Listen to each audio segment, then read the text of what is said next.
let's get started. So first thing we'll do is we'll add the pigment to our measuring container.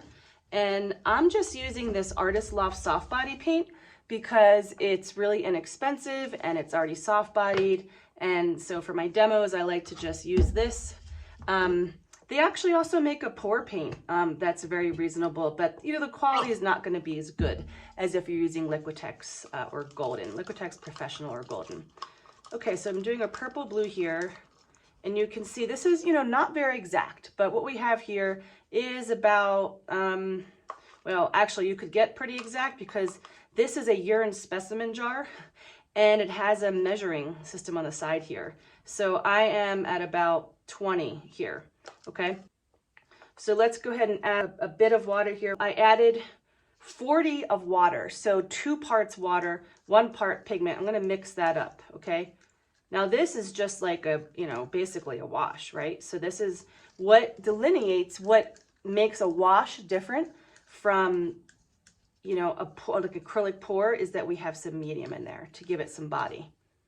So now let's add our acrylic glazing medium. So I'll add another 20 here and see how that feels. Okay, so that would be 1 part paint, 1 part glazing medium is what I have right now. So I can feel that's a little bit thin, but it really depends on what you're going for. You might want a really thin pour, you know, and sometimes you might want thicker pours. So I'm going to go ahead and add another 20 to bring us to 100 here. Okay. You don't have to be this exact, okay? When I've done these in the past, I really have just eyeballed it, okay? All right, we're gonna get another color going here so we don't have just one. So that feels pretty good to me. It's thinned out, but it's not super thin like water. If I wanted to make it thicker, I could put more medium, and that would make it a little bit more translucent. If I want it to be richer in color, I'd add more pigment at this point. Okay, so we'll put this aside. Now let's do another color. Actually, because I only have 1 measuring container, I'm going to go ahead and pour this into my container. And then I'll just have to wash this out, or if you can buy these urine specimen containers from Amazon, a huge bag of 100, I think, for like 20 bucks. And so they're useful if you're more of an exact kind of person, okay? Okay, so I'm gonna wash this out and then we will do the next color. Okay, so our container is ready to go, and I'm going to go ahead and just put my finger on the 20 mark here so I can see where that is. And again, we're not having to be too exact about this, but okay, but we want it as close as possible. Okay, so you can see here that I have, you know, that much pigment, right?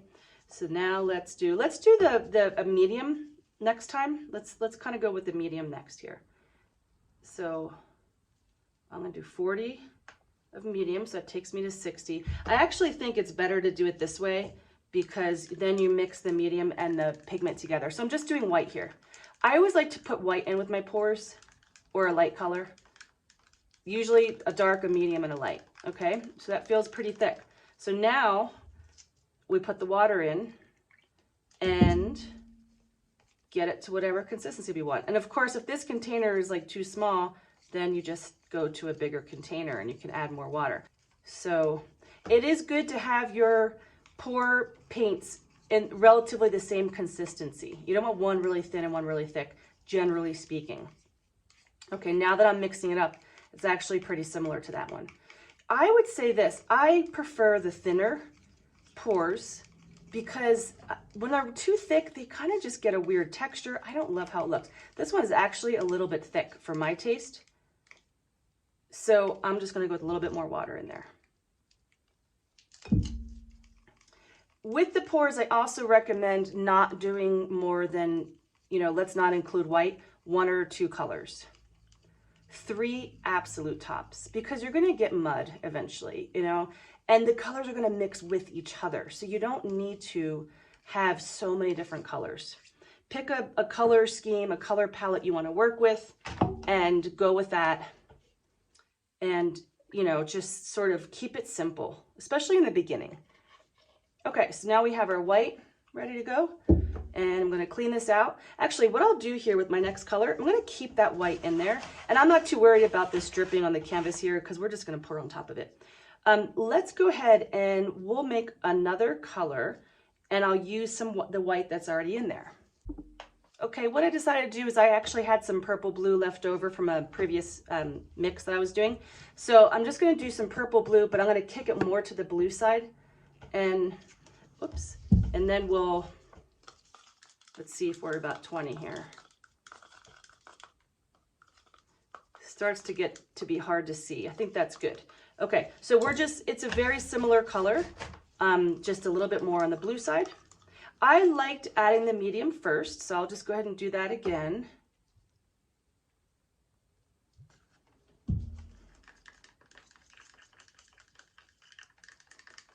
And actually this one, I think I put maybe a little bit more medium in. So this one might be more translucent, probably not a huge difference. Okay, and then we'll go ahead and do the water.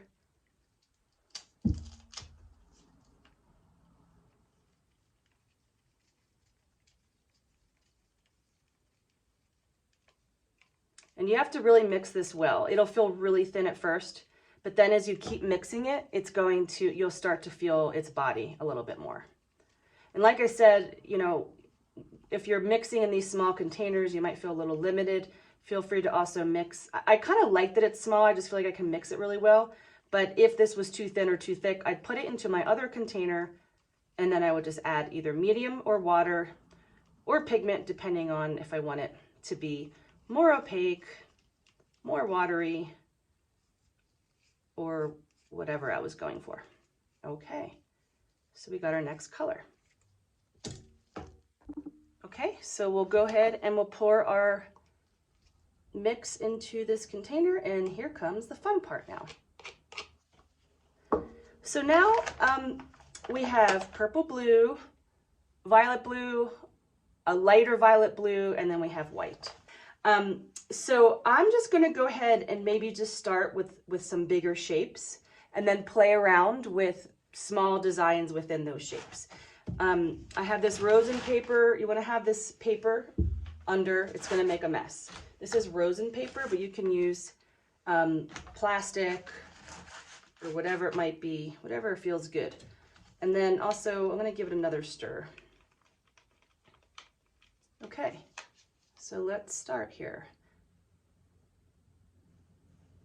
So you can also, if you want to, get a palette knife or get a Harbor Freight squeegee, or a squeegee, actually a large squeegee, and you can play around with this a little bit. But for now, I think I'll just let this do what it's going to do. So we have our dark blue.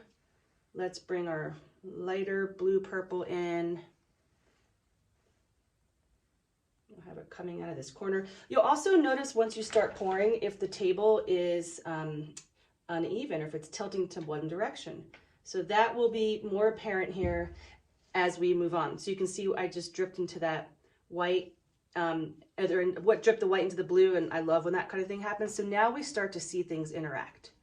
I don't like to have too much on my canvas, so I'm going to use this now to move some paint around. I don't want to make it thin, but I just want to help it move around a little bit.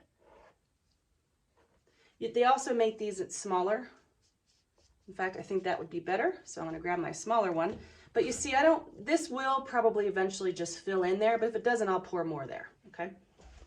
Okay, so I can just tell we're going to want to have more paint here. And let's let this dark blue kind of do a little bleed with the lighter blue. And let's bring this dark blue all the way up as well. And let's just drip some more blue into the white there. Some really cool things happen there. And this is where, again, you could have little control and just pour and walk away, right? And let it do its thing. Or you can do what I'm doing where you just kind of help it move around a little bit. So if I, if I go into this part here, then I'm getting the dark blue into the light blue. I'm not too worried about that. Let's just see what happens. A lot of this is play, right? You guys know I'm very much about purposeful play, having a good time, asking yourself, what will happen if I do this? What will happen if I do that? And just messing around.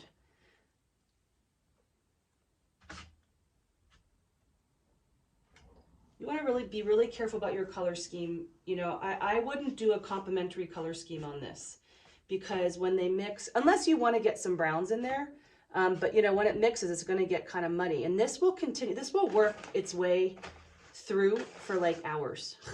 It'll just slowly move and do its thing. Notice I'm trying to get the sides, so I just, whatever's dripped on the side here, I'll just use my fingers and just cover my sides, so it feels really finished when it's done. It'll continue to drip over the sides most likely, but that's okay. We just want to have something on there so that when it's done, it feels very complete, ready to hang. Okay, so now let's have a little bit of fun with some water and some rubbing alcohol. So if you spray water, you can see that you create these interesting little effects. If you spray rubbing alcohol, you get this idea of cells. Some of these cells will close back up, but it's just a fun way to mess around. And, maybe this white part, we don't want to be so overt. So we get in here, we can go like this, right? And draw with the paint that's there. Create a little gesture drawing of sorts. Or you can get back into your large tool, right? And just sort of drip the colors around like splatters. This is really gorgeous what's happening here. I'm really enjoying that. And so as I watch this, I can see it's slightly downhill because I can see it flowing downhill. In theory, if we're flat, it's going to be really more sitting flat and it's not going to move. So what I want to do is wedge something under there, okay? It could be a little bit of wax paper. I wouldn't do anything that'll stick to it. So like wax paper or plastic would be the best thing, or even like these lids here, if you're not too attached to it. But that might be too much. So let's just see what happens when because now you see this is moving back in this direction, right? So that might have been too much. But let's see, because if it finds a little spot where it settles, it doesn't move very much, then we know we've gotten to a point where it's level. You could also get a level on your table if you wanted to. For me, because I have this rosin paper here, that changed how level this was. So that's where the level really won't probably do much for you. Okay, so this is pretty cool the way it is. I like what's happening right here. I think that's really fun. So we have some paint left. We could drip some more on. I'm kind of feeling like maybe this white form wants to actually push back out again. Let's really push this out to the corner a little bit, see what happens. And I mean, what's so fun about this is there's control, but then there's also not control, right? Like what I just did, I don't know how that's actually going to play out when it moves back down. So that's where I think this is really fun, because I don't get to control it completely. Okay, let's get some of this dark. Just kind of move that around a little bit more. I mean, it's so cool the way it is. It's like there's not really a whole lot we need to do to this, right? I'm really liking what happened here. It's almost like a petal. So I'm feeling like maybe doing that a little bit over here too, but maybe with a smaller tool, maybe just my palette knife here. Let's just push this a little bit. Let's take a little risk. This is a good place to take some risks and play. And then after you do this enough, you'll find like what techniques really work for you. I might end up thinking, oh man, it looked better before. And that's okay, because acrylic is forgiving. This can dry and we could do a whole nother pour on top of it. And as you saw, we're not using a lot of paint. Mostly it's medium and water. So it's like, and you can get the cheaper paints to play with. So that way you're free to messing around and experimenting and seeing what happens. At this point too, if you wanted to brighten up some spots, you could do that. Like maybe we want a little bit more brightness right there, right? So let that do its thing. And I'll do water, a little bit more water. And let's do another shot of alcohol. Woo.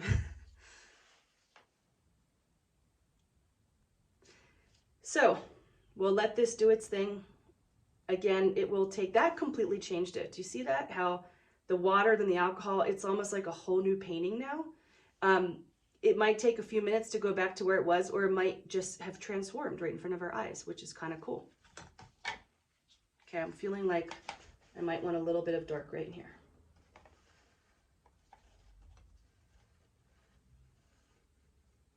You can also, to get like the last bits out, you can get water and spray it. So I'm trying to spray away from my painting, but you can sort of water that down a little bit more. You don't want to do a whole lot, but that'll just get the last bits out. Yeah, so now you see it's actually going back to where it was before after that alcohol. But the alcohol did really do some cool things there.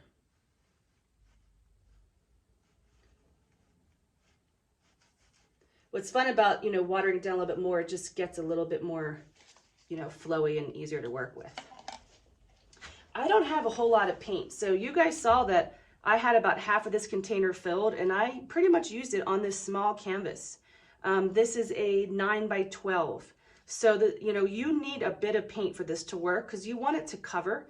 I think I actually had just the right amount of paint. What I have left up more of is a bit of the white.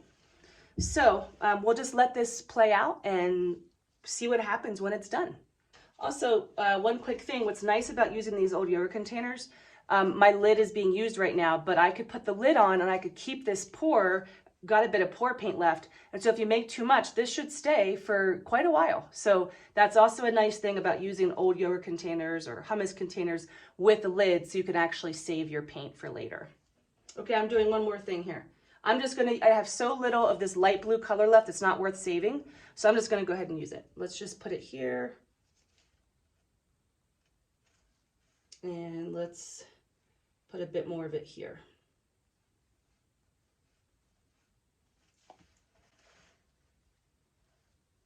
You can definitely overwork these things. So, warning, they are easy to overdo.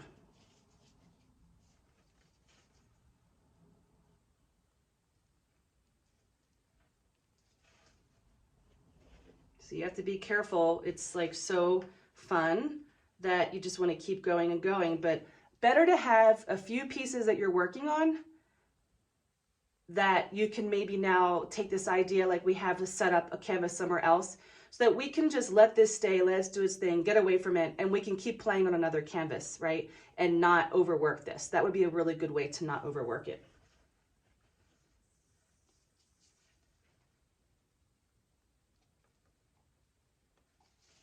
One more spritz of water and alcohol, and I promise I'm done. Just in this little spot there, and that little spot, and that's it. That's it. I'm really going to stop now. The only thing you could do if you want, just double check your sides. Make sure that the paint is on the sides. And you can check back on your painting. It will take several hours for this to totally dry. I mean, really probably like 4 or so. And you can check back in the beginning and just see like, okay, am I happy with what's happening? Like you can see here, I've got these solid shapes here, and I'm wondering about this one, if I want to mess with that a little bit. And I'm thinking I'm just going to let it stay. Yeah, let's just let it stay.